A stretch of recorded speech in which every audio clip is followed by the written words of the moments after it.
What's up, YouTube world? It's your boy J Dub, the number one comment on YouTube, and I'm back with another review. Today, I will be reviewing Married at First Sight. This is season 16, episode 10. Love is up in the air. And before I get started, for those who are new to my channel, I do detailed reviews on reality shows. I certainly don't do scene by scene, but I try to pick out some important details and maybe pick up some details that you may have not seen. And as I said in my intro, I am absolutely YouTube's number one commenter. So in this channel, it's all about the comments. That's what drives me. That's what I do this for. Of course, when you're on your way in, I do need you to hit that like button because I'm in algorithm in a black hole. I need to get push more out there so that people can get the good content. But again, I just really care about the comments because we just have so much fun and then go back and forth. Anybody think I'm funny? Read some of my comments from my past reviews, and I mean, it'll make your day and have you cracking up. But before I get started, also, I wanted to, I've been off for a little bit a while. I'm trying to catch up right now. Spent a few days out, and I have to say I went to see the Michael Jackson Broadway review in New York City, and I'm telling you, for anybody who loves Michael Jackson, it's a must see. It's totally worth it. You will not be disappointed. You will be blown away, and I'm so glad that I did do that because something you don't know, a vulnerable moment. I used to be a Michael Jackson fanatic when I was younger, like in elementary school. Like before I even do my homework, I would get a setup and watch like 3 videos of Michael Jackson: Motown 25, the Pepsi commercial with Carlton from Fresh Prince of Bel Air, and the video Thriller. This was a 5 day a week regimen. I used to get up dressed up in the beaded jacket, the high water pants, the glitter socks, and the penny loafers, and just do my regimen every single day for a whole year straight because that's how I felt about Michael Jackson. And he still holds a special place in my heart. But a lot of things have happened, but you know, there's nobody like him, alive or gone. But let me get out of that. But like I said, so I'm playing catch up. So I'm gonna start with Married at First Sight. Then I got to move to Ready to Love. Then I need to do Love and Marriage DC. So like Shaquille, be patient with me. I need you to be patient with me. And so let's go ahead and get started because we wasted enough time. But we had to get that out there. Um, so we pretty much started out. We finding out our boy, our main man, Arris. He has C19. Now those are his words. He's our boy. Anyway, he's sick. He's down, and his wife Jasmine is actually, she's still going out in the world working. Somebody got to bring home the bacon or whatever, and Eris makes a point of like, oh, I gotta take care of myself. I gotta feed myself. I gotta wipe myself. That's how he get into it because that's the only like positive aspects that he sees Jasmine is somebody that's gonna take care of him, feed him, and all that kind of stuff. But he actually rates his wife uh, sick care at a number 7. I hate when people rate stuff. I mean, he should be lucky that Jasmine is doing anything for him because normally, like in the Married at First Sight setups, if the person has C19, they like quarantine you. They totally separate you. So she's still working. She's exposing herself. She's exposing her dog to this disease for a husband who doesn't really care about her. So with this, again, I didn't put in a disclosure that we're gonna be all over the place. We're not gonna do the couple by couple this week. So let me go ahead and get into it. Let's go to Clint. It's something I noticed. I saw Clint FaceTime and his mother, and this was the first time that I seen a child look older than his parent. I don't know if is it Clint looks old or his mom looks young, but it was kind of weird. Like, is that really your mom? But I don't know. She looked good for whatever age she is, and his Clint's mother brought like a valuable aspect to Clint and Gina's situation. Granted that we know Gina is all about the salon this, the salon that, salon this, salon that. That's her whole life. And Clint kind of expressed to his mother that like, hey, it's getting kind of like odd or off that, that's what the only thing Gina wants to talk about. And, I'm trying to connect, I'm trying to grow, I'm trying to live life. And Clint mother explained to him, like, hey, especially like when you're starting out, at least for the first year, you got to kind of be dedicated to your new business. And that's the kind of sacrifice you're going to make. I mean, that makes sense because most people are putting up their credit. They got loans, they put in their investment money. That is actually your new marriage, your new baby, all those things. So you just can't let it, you know, go unnurtured. You have to put everything into it because most people have put everything into their new business. So it's unrealistic to expect something different. However, in this process, marrying a stranger, like you really don't have room to do both, and be successful at it. So something's going to have to give. But I think Clint kind of received the message from his mother, like, hey, she's going to be in it. This is her new business.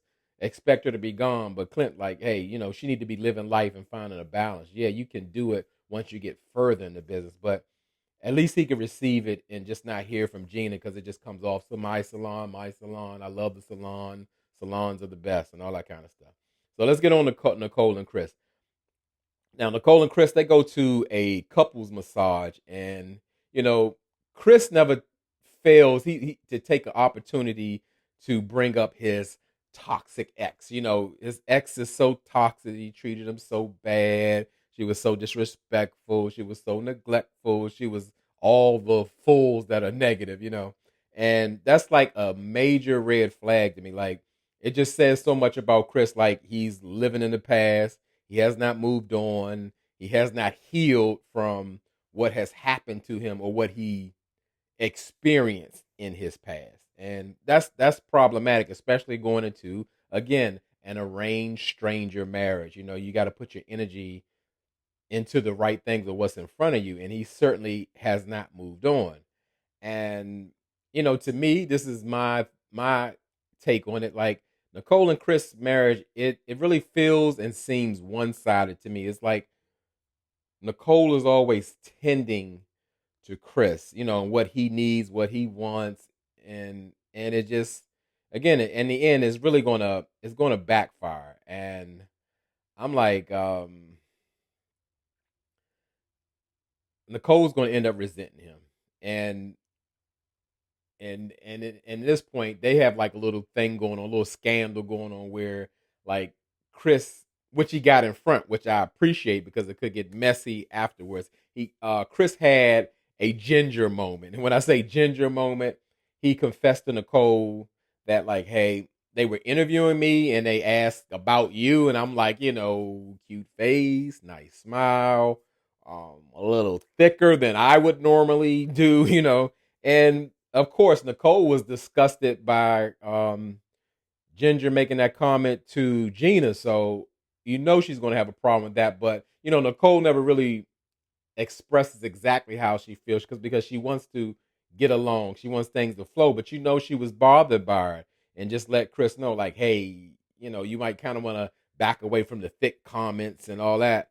And more so, and he's like, well, you say you thick, so I kind of described you as thick too. And she's like, hey, listen, I can say it, and you can't say it. I have no understanding. I know some women resonate with that type of belief, with the double standard. Men can't say certain things and only women. That's going to be my new advocate group. I'm going to start a nonprofit on men's rights because, like, this world is so backwards. Like, a woman can say and do whatever she wants. A man, according to a woman, has to stay in his place or where she believes he needs to be. In real life, a woman don't know what a man is all about because she's not a man. She can have a vision, she can have experiences and all of that. However, we done with all that. On this channel, in this group, it's a men's advocacy group. Even though most of my Dub fam are wonderful women, it's just the fact that we're not going for the double standards. Because I'm not on, like, oh, I'm on the men's side, I'm on the women's side.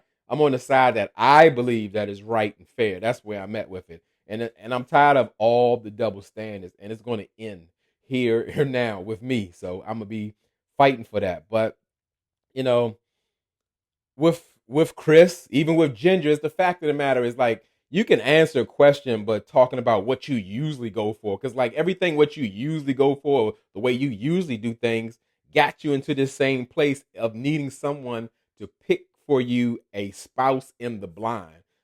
So who cares about what you used to, what you used to have, or what you used to like? None of that matters. Deal with what you got going on and take the positive out of that instead of bringing up the past, bringing up an ex, or bringing up your previous preference. Or maybe it's a preference now, but you can't have a preference when you give all your rights away and say, hey, pick me a spouse and I'm not gonna know how they look. So, it gets quite ridiculous. But again, I thought it was smart that Chris jumped in front of it because it's gonna come out later, like, hey, you're talking about your wife or whatever, and you don't want her to be hurt or angry or not hear it from you first. So I got that. But he should have never said it for real if you ask me. But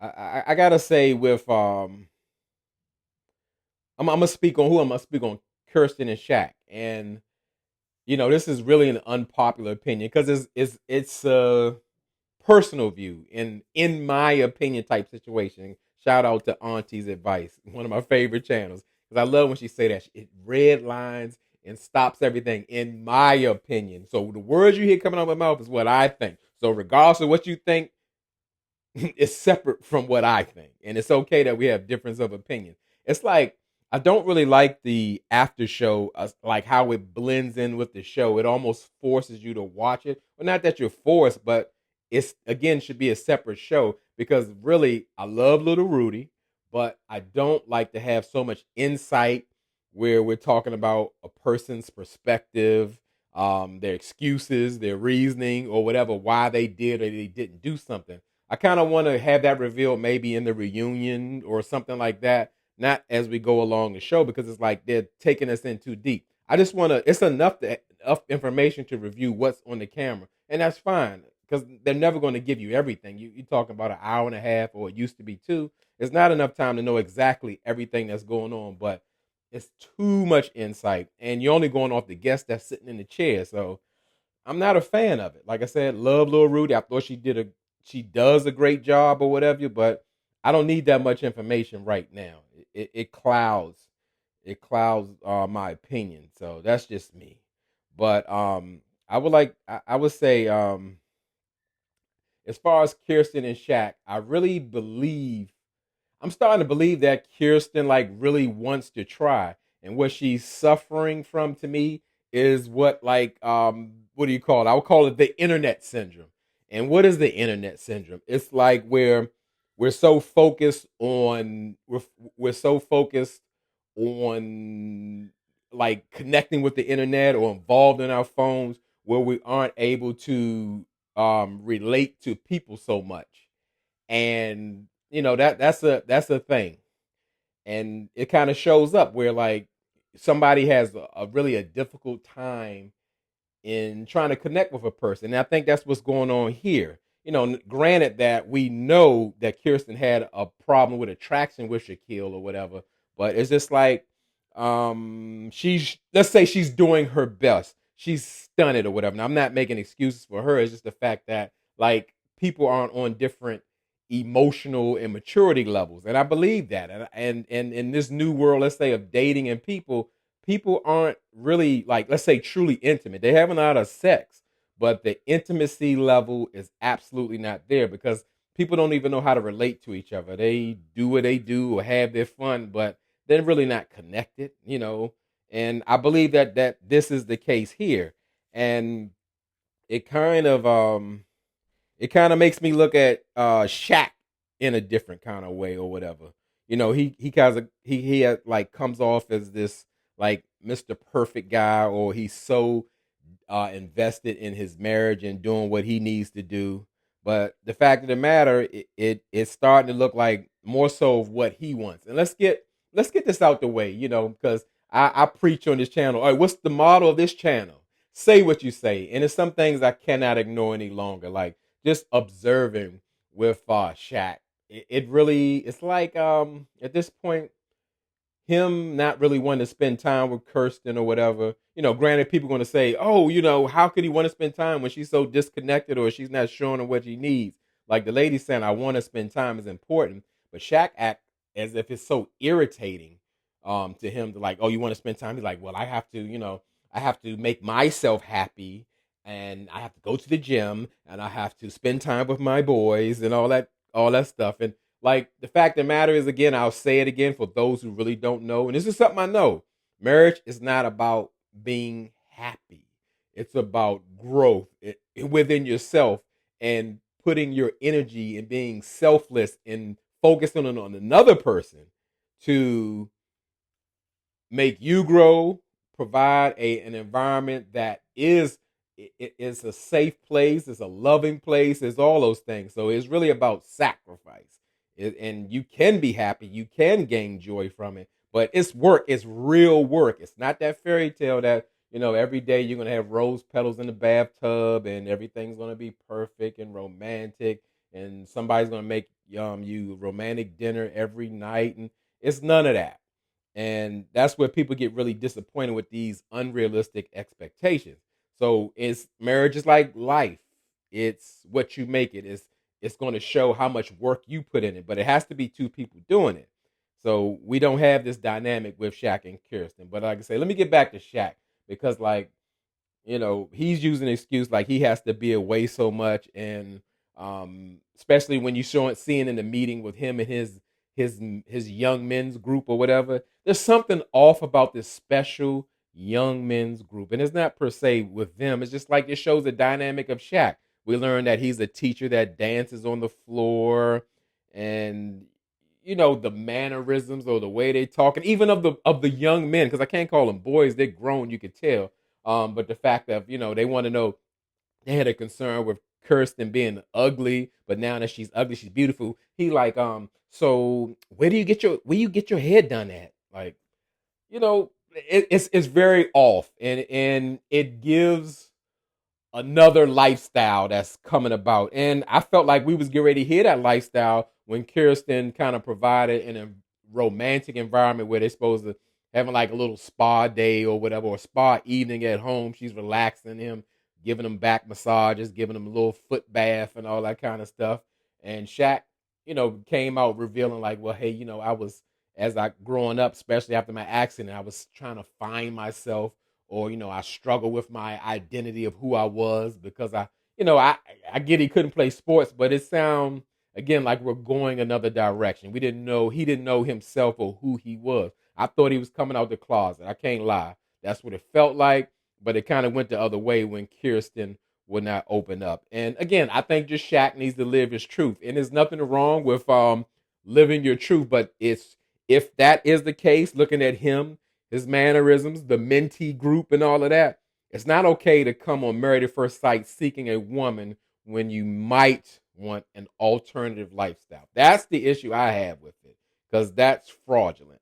But I can't put it all on Shaq now. I cannot, because Kirsten had an opportunity to share with him where like, hey, I mean, it was just something simple as like, tell me something I don't know about you, or just share something. But I think Shaq kind of failed in the situation. He let his frustration get the best of him and almost really shut Kirsten down, because she didn't want to even say anything, not blaming Shaq, but you could see that she was struggling. Because, at the same time, Shaq is always like, I fall in love through patience and all of that. Like, extend your wife some of that, because you see she's struggling. She has a deficiency there. I don't know if she's hiding something. I don't know if she misses her ex. I don't know, again, if she had that internet syndrome where she just cannot really relate to a person like she needs to be. Because, like, people like that are absolutely not ready for marriage. You do have to be open. You do have to be able to give of yourself. And, of course, no one is perfect, but she's got a long, long way to go. But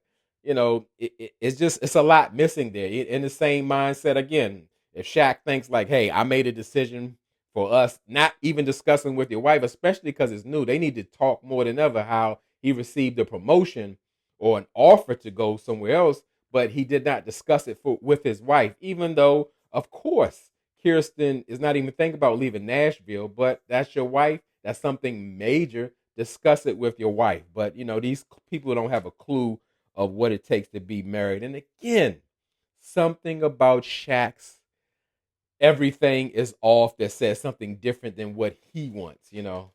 It's something. It's just something that it's not something that's right. But let's go to something else because that I felt exhausted just talking about it. So let's get into Clint and Gina again. And I'm starting to see like a really big shift dealing with Gina and Clint, and like her defense is coming down, and maybe she's coming to a space where she could kind of put that you're not athletic type of thing aside. And I got to give the credit to really Clint because he's really going out his way of trying. I always expected Clint to be more like Gina in this situation. So he refuses to give up. So, it makes him the MVP of the situation. And Clint he stays intentional, like he's trying to make things happen. He's very engaging. Whether production set up or not, he went down to Gina's salon. He was interacting with her employees as well. And I mean, like it looks like he wanted to work. And the fact of the matter that he opened up to Gina and was welcoming into his his sail life. He loves boat, he loves the water, all that kind of stuff. And it seemed like Gina kind of opened up through that, like him being Captain Clint or whatever, and it was working. And I mean, in so much of the fact that they was doing like date nights at the rodeo, and I forgot how like they're in the South, they're in the country, they're country cowboys and cowgirls, and they sitting there enjoying their beers in the can, and I was waiting somebody to say yeehaw and all that. They watching the bull riding up in the arena. They look very comfortable, and so much so they had such a great time. They even like, hey, we don't want it to end. Gina suggested let's go ahead and hit Broadway, which is like the famous nightlife street in Nashville. So I like that energy. There could be some hope here, and I like to see that it could actually turn around because in real life, this show was started to create happy marriages, and it looked like this is a possibility. But as far as all the couples, the experts who are they're missing, they give an assignment to discuss like topics that will help the couples open up. So as far as Clint and Gina, again, I gotta say they continue to make progress with it and all. And Gina says like, as far as the things she enjoys, she likes to travel. She likes to spend quality time with family and friends. And if she would say decompressing is a part of her enjoyment. And Clint says that like his enjoyment is the three F's.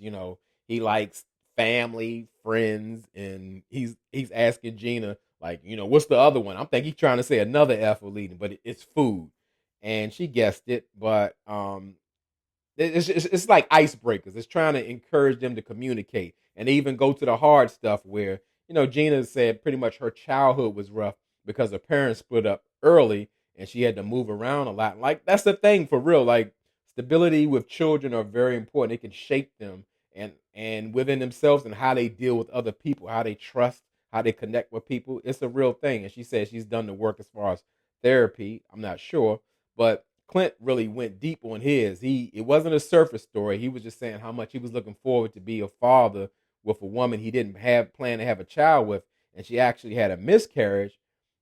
And just how like he had such a bad reaction. It was physical, like he broke out in hives because he was really hurt and stressed out that the fact that he wasn't going to be a father because he was like so into it. And to me, like giving that information could have been risky. Like that's why they say like you got to be with a person who is your safe place where you can speak freely. Because Gina could have took it like some other people may say, "Oh, you too caught up on your ex," or "I didn't want to hear that. That was too much to know." But it paid off. Gina felt closer to Clint, like he would actually share that with him. And I'm glad it worked out. Like I said, surprisingly, I see this couple turning around now. How it goes further, I don't know. Who knows what comes up? Clint might say something crazy, or Gina might get too um, defensive or sensitive. Who knows? But uh, Kirsten and Shaq, they got into talking about like how how they fall in love, and Shaq is on that. He's on that campaign of I just need you to be patient with me.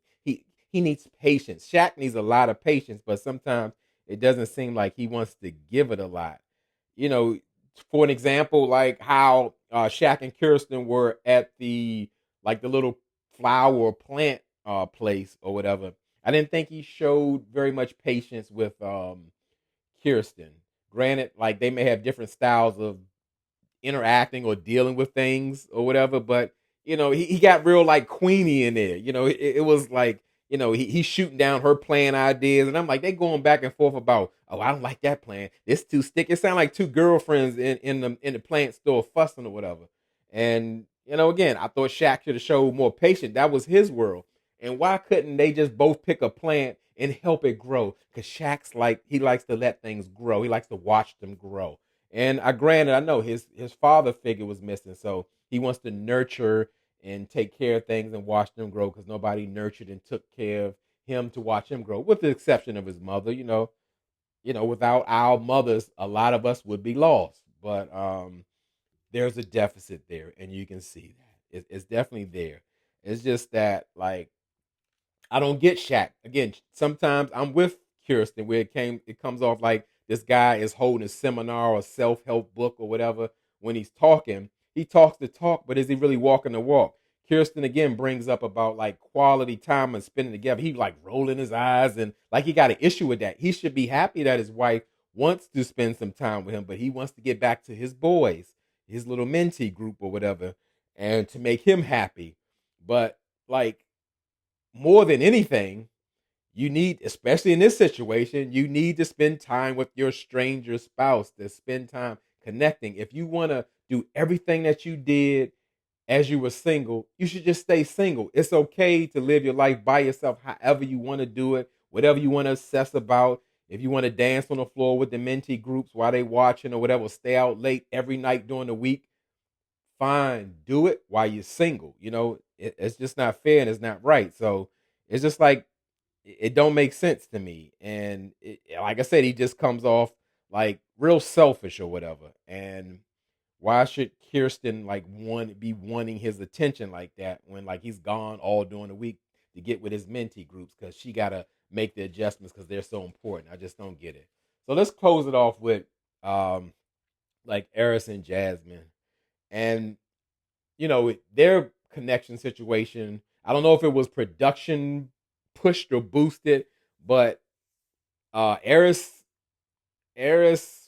wants to play Never Have I Ever, which is like a dumb, immature game or something you do for fun. Let's say that. I don't want to be so judgmental in that area. I'm okay with being judgmental. That's what I'm here to give my opinion. But he wants to play the sex edition of this game. And it's the fact that he's saying that being, I guess, sexually open is very attractive for him or whatever, and that's what he wants to do. And the whole time, like I don't know who made him the sexual expert or whatever, but I'm just like, even when he played the game with Jasmine, it was so much more like he put in every idea or experience that she had down. Like, oh, you never, oh, you never cheated before on you. Oh, you're so boring. You never kissed a girl. I mean, like, what is wrong with you? You never had a threesome or somebody watching you have sex? Like, what is going on? How are you living? In that moment, I wish Jasmine would have flipped it. She should have said, "Oh, you ain't never kissed a person of the opposite sex," or she could have got into it, but she didn't want to get petty.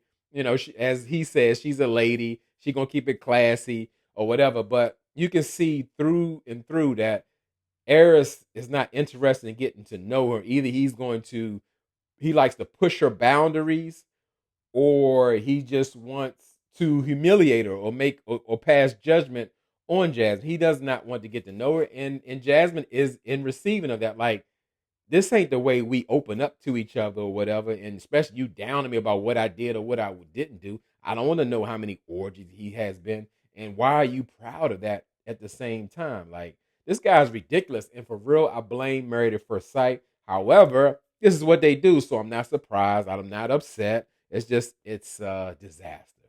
So drop down in the comments. Please please, baby, please tell me what you think about Shaq and Kirsten, because I need some other perspectives. I've seen them all around in different comments or whatever, but I want to hear from the Dub fam. And I mean, Arris and Jasmine is a disaster. Tell me what you think about Clint and Gina. I'm starting to see some array of hope, of light coming through. Who knows? And Nicole and Chris, I mean, Yeah, they're supposed to be the perfect couple, but I don't see it all for them. So again, drop down in the comments, tell me what you know.